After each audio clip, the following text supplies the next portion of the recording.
Bacolod City Councilor Ricardo Canootan, top 4 sa drugs watch list ni Presidente Rodrigo Duterte. Makapdanan sa konseho, natingala. Yaring balita ang aton gintutukan. Matapos makaluwas sa pagpang-ambush, ginapangatubang naman subong ni Councilor Ricardo Canootan ang isa ka mabugat nga aligasyon. Ginhingandlan ni Presidente Rodrigo Duterte ang top 1 Bacolod City Councilor nga top 4 siya PRRD watch list sa illegal nga droga kag isa ka high-value target sa operasyon sang droga. Sinasabing alleged involvement niya sa illegal drugs.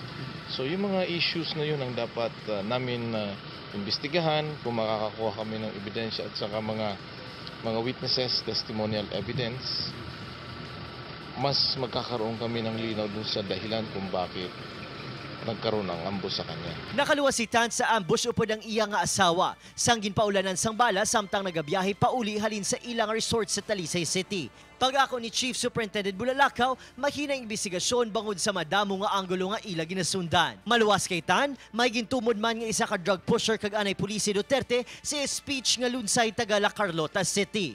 Ang revelasyon, ginkakibot naman sa mga kaupo ni Tan sa konseho. Was shocked and maybe all of us sa revelation ni President Duterte sa aton BCPO and sa kay Councilor Tan. No? And it's up to them to defend themselves. Ginmuno yung ngalan and then he said something like, sampalin kita because you are in cahoots and with the drug protectors or drug syndicate here in Bacolod. Something like that, to that effect. What was the reaction of the audience? Wala, tantanan, hipos-hipos gidya. Super hipos-hipos ang ballroom. Because of course, the name that he mentioned is very well known. No? Everybody knows him, no?